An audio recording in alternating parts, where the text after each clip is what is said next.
आम आदमी पार्टी को जनता की राय मिल रही है। पार्टी के मुताबिक करीब 3.5 लाख लोगों के एसएमएस उन्हें मिले हैं। पार्टी जनता की राय के मुताबिक ही अपना फैसला करेगी।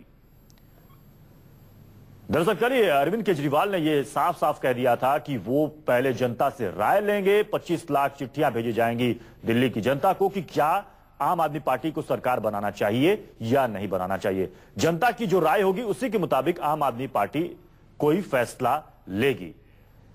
उन्होंने एसएमएस के जरिए, फोन के जरिए, खत के जरिए, ईमेल के जरिए जनता की राय मांगी है। और आम आदमी पार्टी का कहना है कि अब तक 3.5 लाख एसएमएस, लोगों के 3.5 लाख एसएमएस आम आदमी पार्टी को मिले हैं, जिसमें उन्होंने अपनी राय जाहिर की है। अरविंद केजरीवाल ने 25 लाख चिट्ठियां जनता के बीच बांटने की बात कही थी और उनका कहना है कि सोमवार तक वो इस पर कुछ फैसला लेंगे। तो आम आदमी पार्टी ने दिल्ली में सरकार बनाने के लिए जनता से राय मांगी है। आम आदमी पार्टी के मुताबिक अब तक पार्टी को जनता से अच्छा रिस्पांस मिला है और आपको करीब 3.5 लाख लोगों ने अपनी राय भेज दी है। आपने कहा है कि वो जनता से ज्यादा राय चाहती है। बिना शासन में आए हमने वो करने का प्रयास करें जो हमारे मैनिफेस्टो में लिखा हुआ था और जिसे कहते हैं डायरेक्ट डेमोक्रेसी। हम जनता से पूछना शुरू कर चुके हैं और अब तक का जो रिस्पांस है बड़ा ओवरवेलमिंग है। पूरे रिस्पांसेस को 2 कैटेगरी में डिवाइड कर रहे हैं। एक तो दिल्ली का रिस्पांस क्या है और एक आउट ऑफ दिल्ली का रिस्पांस क्या है।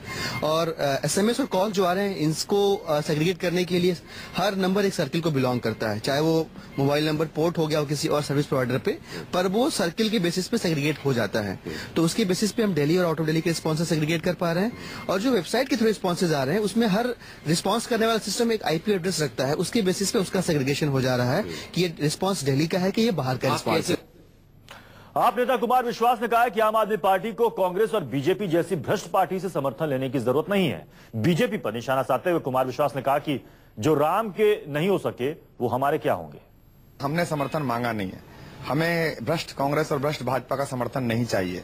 दिल्ली ने जनादेश दे दिया है। पहले नंबर पर आई हुई पार्टी भारतीय जनता पार्टी जो सदा जोड़ तोड़ करके सरकार बनाती रही है, गोवा से लेकर छत्तीसगढ़ तक और हिमाचल से लेकर उत्तर प्रदेश तक, जो दागी विधायकों को खरीद के सदा सत्ता में आती रही है, वो अपनी जिम्मेदारी से भाग गई है। अब चूंकि दिल्ली में एक ऐसे विकल्प की स्थिति बन रही है जहां हम सरकार बनाए, चाहे अल्पमत की हो चाहे बाहर से कोई समर्थन दे रहा हो, तो उसी दिल्ली की जनता से पूछना आवश्यक है जिस प्रक्रिया में हम हैं। बाकी अगर प्रधानमंत्री जी को ये लगता है कि अनधिकृत कॉलोनियों को अधिकृत करने का जो वादा शीला दीक्षित ने किया था वो पूरा नहीं हो सकता, तो उनकी गलतफहमी है। अगर हम सत्ता में आते हैं तो हम उसे पूरा करके दिखाएंगे। अगर उन्हें लगता है कि पूर्ण राज्य का वादा जो वो लगातार करती रही है उनकी पार्टी और केंद्र में सरकार होने के बाद भी नहीं करना चाहती पूरा, तो हम करके दिखाएंगे। जेडीयू नेता केसी त्यागी ने कहा कि केजरीवाल को ड्रामेबाजी छोड़कर सरकार बनाना चाहिए और जनता से किए गए वायदे पूरे करने चाहिए। श्री केजरीवाल को सारी ये ड्रामेबाजी बंद करके मुख्यमंत्री पद की शपथ लेनी चाहिए। जनता ने आम आदमी पार्टी को और श्री केजरीवाल को दिल्ली के मुख्यमंत्री पद के लिए चुना है। कांग्रेस पार्टी को 1 साल तक बगैर किसी ना नुकर के उनका समर्थन करना चाहिए।